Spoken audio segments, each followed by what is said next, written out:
वासुदेवाय। ओम नमो भगवते वासुदेवाय। ओम नमो भगवते वासुदेवाय। ओम नमो भगवते वासुदेवाय। इष्टदेवाय इष्टदेवाय। गुरुदेवाय गुरुदेवाय। आत्मदेवाय आत्मदेवाय। ब्रह्मदेवाय ब्रह्मदेवाय। शक्तिदेवाय शक्तिदेवाय। भक्तिदेवाय भक्तिदेवाय। मुक्तिदेवाय मुक्तिदेवाय। प्रीतिदेवाय प्रीतिदेवाय। वासुदेवाय वासुदेवाय। न मैं इति नमः। जो मेरा नहीं है, मेरे लिए नहीं है, जो भगवान का था, भगवान का है और जिस पे भगवान का ही अधिकार है, उसको कहते हैं नमः। इस शब्द का श्रीमद् भागवत में वर्णन है। नमोस्तु ब्रह्मण्य देवाय गुरौ ब्राह्मण हिताय च जगद हिताय कृष्णाय। कि उस ब्रह्मण्य देव को नमस्कार, जो गौ ब्राह्मण अतिथियों के हितकारी हैं, उस देव को नमस्कार। एक सेठ ने गुरु से प्रश्न किया, राम राम बोलने से क्या फायदा? बनिए की नजर हर चीज में फायदा देखती है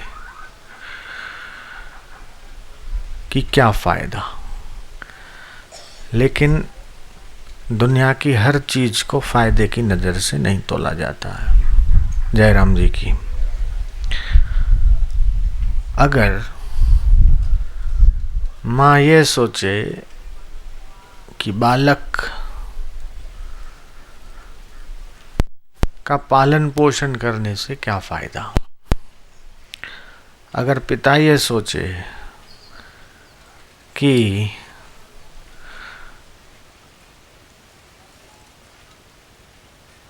अपने पूर्वजों का श्राद्ध करने से क्या फायदा, तो श्राद्ध कर्म कैसे होगा? क्योंकि प्रत्यक्ष और सामने फल दिखाई देने वाला तो नजर नहीं आता, लेकिन श्रद्धा के और विश्वास के आधार पर ही हम लोग हर क्रिया करते हैं। तो जब संकल्प यह किया जाता है तो उसमें क्रिया की अपेक्षा रहती है कि मैं इस ब्राह्मण के द्वारा अमुक अमुक ये संकल्प करता हूँ। तो पानी हाथ में लेकर जब संकल्प करते हैं तो किसी संकल्प को फलीभूत करने के लिए उसमें क्रिया की अपेक्षा रहती है।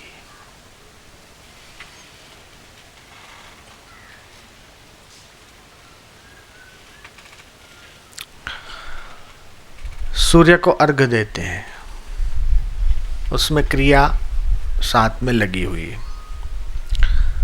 कदाचित ऐसी जगह पे गए हों कि जहाँ पानी नहीं हो तो वहाँ मिट्टी से या रेत से भी सूर्य को अर्घ देने से फायदा होता है। तो क्रिया संकल्प को फलीभूत करती है। गणपति का आवाहन किया, प्रणाम किया,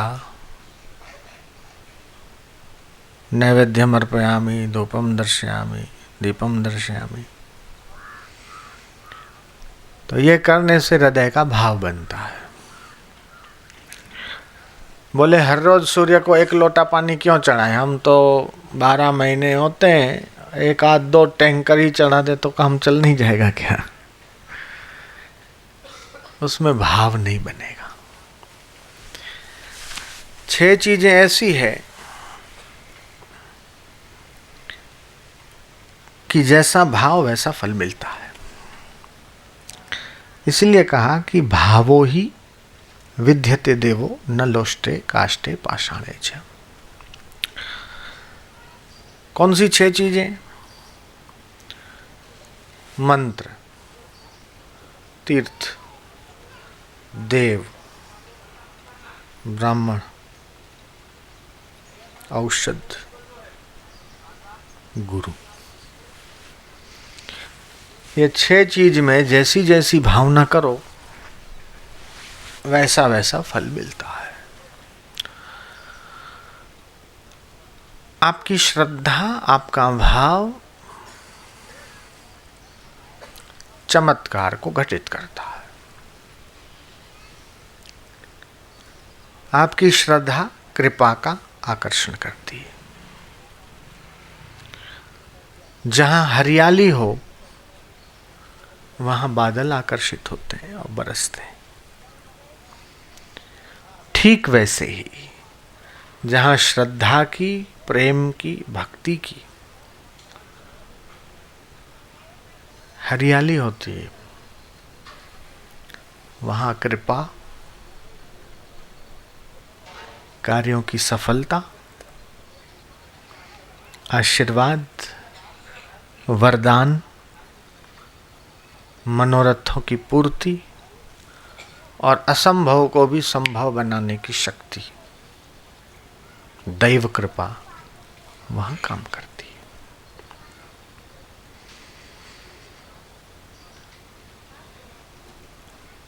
महामूर्ख में से महाकवि कालिदास महापुरुष की कृपा से बन गए, मंत्र की कृपा से।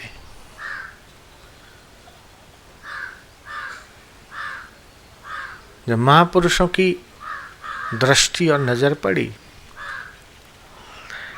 भीतर के चक्र विकसित हुए। महामूर्ख से में से महाकवि कालिदास का जन्म हो गया। जिस डाले पे खड़े थे उसी डाल को काट रहा था वो बेवकूफ। नीचे एक पसार हुए व्यक्ति ने कहा कि तुझे पता है कि तू जिस डाले पे खड़ा है उसी डाल को काट रहा है। बोले गिरूंगा तो मैं गिरूंगा, तेरे बाप का क्या जा रहा है। एक तो अपनी अक्ल नहीं और दूसरा कोई समझाए तो समझने को तैयार नहीं, उसको वीआईपी कोटे का बेवकूफ कहते हैं। षड्यंत्र करके विद्योत्तमा के साथ शादी हो गई, करवा दी। विद्योत्तमा ने देखा ये तो महामूर्ख है। खिड़की के बाहर ऊंट चल रहा था। को अपराणी तत्र संस्कृत में पूछा और बेवकूफ बोलता है तो ऊँटियों चल रही है।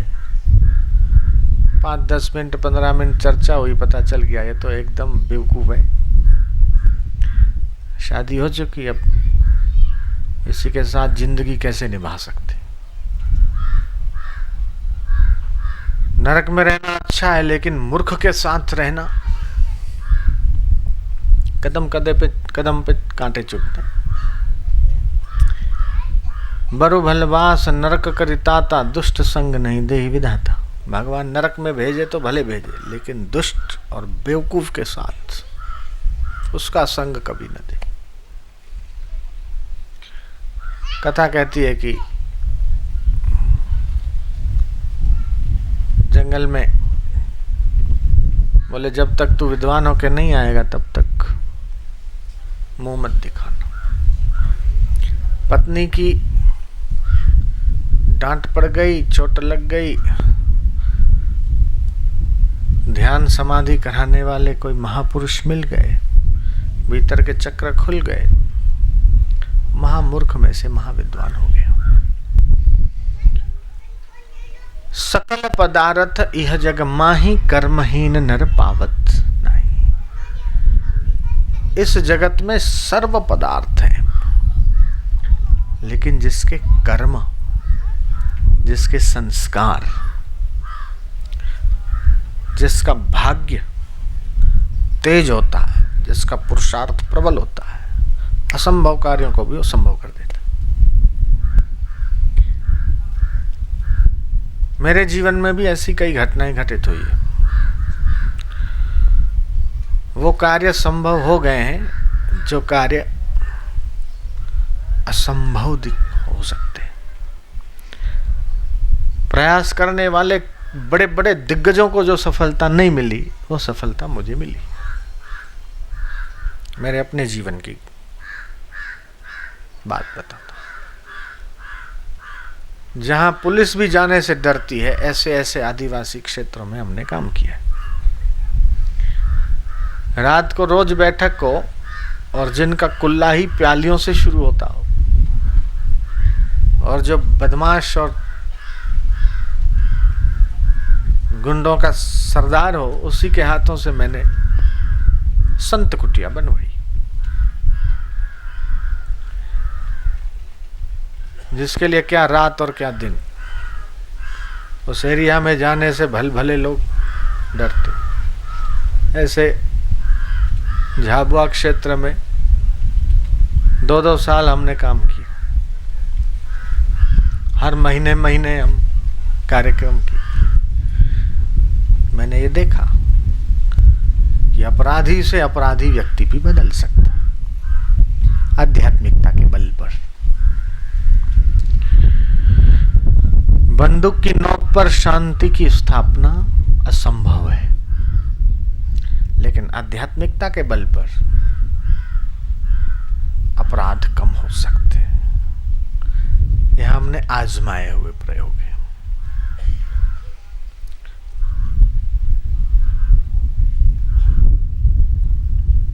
तो आध्यात्मिक जीवन सफल और उन्नत जीवन हो सकता। आध्यात्मिकता जीवन में नहीं है और उसके बदले दुनिया का सब कुछ है, चिंता, भय और बेचैनी नहीं मिटेगी। इसलिए अपने जीवन में आध्यात्मिकता के मूल्य को समझना,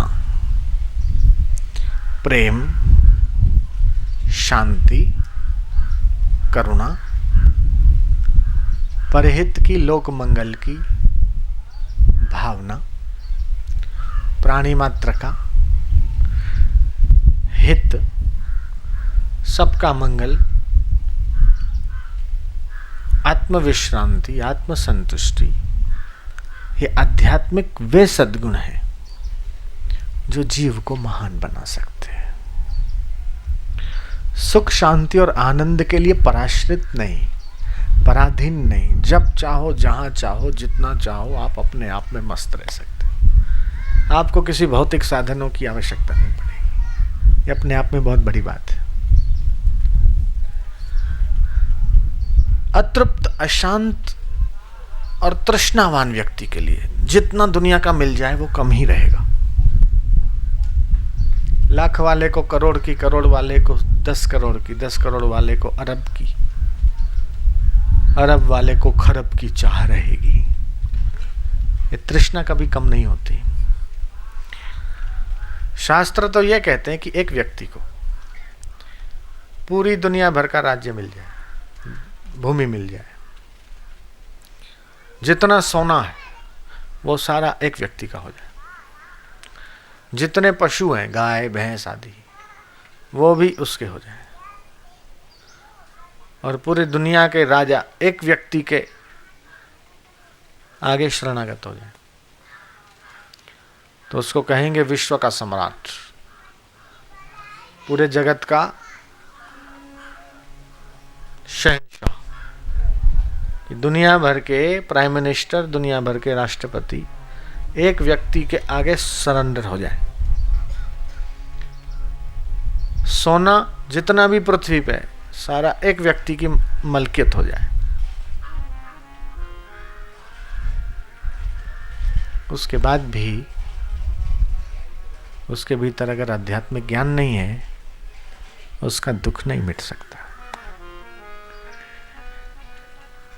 और अगर आध्यात्मिक ज्ञान है, आत्मविश्रांति और संतुष्टि का सुख है, तो उसके पास हो सकता है कि लौकिक कुछ न भी हो, लेकिन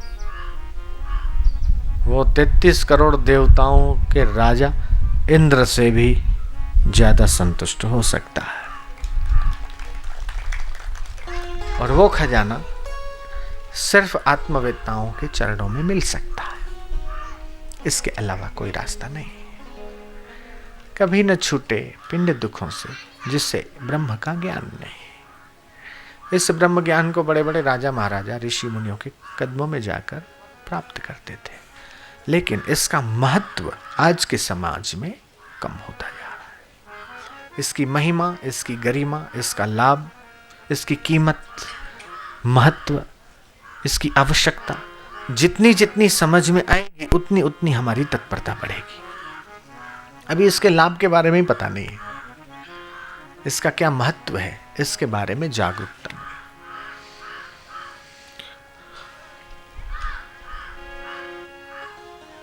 कहते हैं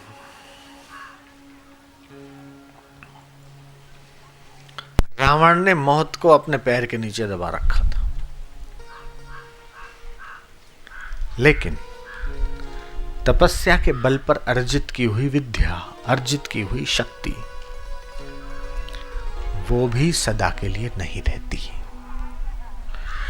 हिरण्यकशिपु को यह वरदान था, उसने तपस्या की, वरम ब्रूयात्, वरदान मांगो, क्या चाहिए। उसने क्या वरदान मांगा? अस्त्र से न मरूं, शस्त्र से न मरूं, दिन में न मरूं, रात में न मरूं, मनुष्य से न मरूं, राक्षस से न मरूं, और देवता से न मरूं। या तो मनुष्य है, या राक्षस है, या देवता है, तीनों से मैं मरूं ही नहीं। कोई बीमारी मुझे आए नहीं। वरदानों की तो झड़ी थी उसके पास, एक से एक ऐसे वरदान थे कि जो बहुत मुश्किल है, लेकिन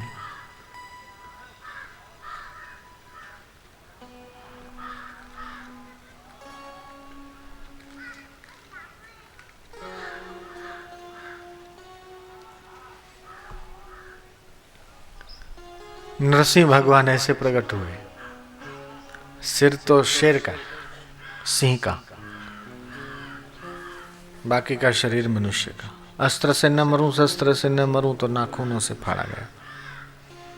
दिन में न मरूं, रात में न मरूं, तो संध्या के समय। तो मरना निश्चित है, बाकी सब अनिश्चित है। लड़का पैदा होता है, जन्म पत्री बनवाते हैं,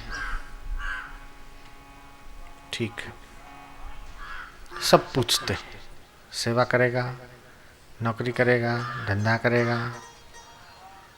अनुकूल चलेगा, विपरीत चलेगा, सब कुछ पूछते, लेकिन ये नहीं पूछते कि मरेगा कि नहीं मरेगा। मरना पक्का है, बाकी सब कच्चा है।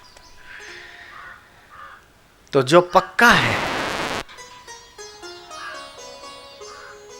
मरना जो पक्का है, आज नहीं कल, कल नहीं कभी भी, जो पक्का है उसके प्रति हम लापरवाह। मृत्यु से पहले अजर आत्मा का ऐसा अनुभव कर लो कि मृत्यु के समय तुम्हें शोक न हो। और ये अनुभव रहे कि मृत्यु इस शरीर की होती है, पंचभूतों की। पृथ्वी जल तेज वायु आकाश से बना हुआ ये जो देह है, ये परिवर्तित है, ये विनाशी है, ये बदलने वाला है। लेकिन जो मैं हूं अबदल आत्मा हूं। ये अनुभव ध्यान योग की गहराई में होता है। और इसलिए ध्यान को महातीर्थ कहा। नास्ति ध्यानम समम तीर्थम, नास्ति ध्यानम समम यज्ञम, नास्ति ध्यानम समम दानम, तस्मात् ध्यानम समाचरेत्। कि ध्यान के समान तपस्या नहीं, ध्यान के समान तीर्थ नहीं, ध्यान के समान यज्ञ नहीं, ध्यान के समान व्रत नहीं। तो उस ध्यान योग में स्थिति, अभयम सत्व संशुद्धि गीता कहती है। ज्ञान योग व्यवस्थिति, दानम दमश्च यज्ञश्च स्वाध्यायस्तप आर्जवम। तो ध्यान योग की गहराई में जिसने प्रवेश पा लिया वो सत्य संकल्प सामर्थ्य का धनी हो जाता। उसके मन में उठने वाले संकल्प पूरे होकर रहते, देर सबेर, यहां तक कि वो कल्प वृक्ष चिंतामणि जैसा हो जाता। औरों के कार्यों को भी पूर्ण करने की शक्ति उसके भीतर आ जाती।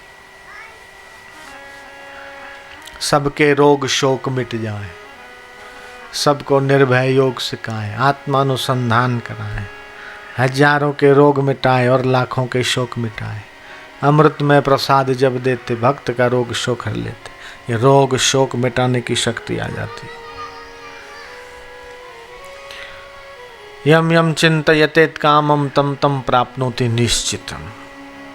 और साधक फिर जो जो चिंतन करता है उसको वो निश्चित रूप से प्राप्त करता है।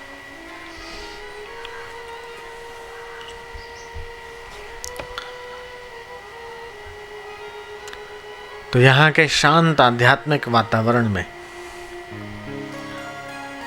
एकादशी के दिन, पूर्णिमा के दिन अथवा अमावस्या के दिन, अमावस्या, एकादशी, पूर्णिमा, रविवार, गुरुवार,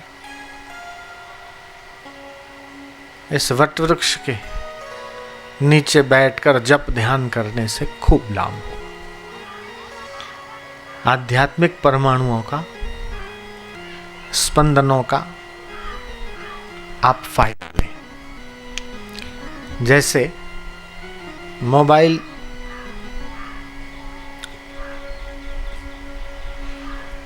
ठीक से चार्ज हो, सिम अंदर बराबर डला हो तो वो नेटवर्क पकड़ता है। रेडियो चालू करो, तरंग पकड़ता है। केवल फ्रीक्वेंसी मिलाने की देर है। ऐसे ही वो आध्यात्मिक तरंग वातावरण में मौजूद है। केवल तुम्हारे मन की और बुद्धि की फ्रीक्वेंसी को ठीक से मिलाने की जरूरत है। वो ट्यूनिंग सेट कर दी, अनुभव शुरू हो जाते हैं। दूसरे के रोग बीमारी को ठीक करने की शक्ति भी धीरे धीरे ध्यान योग से आ जाती है।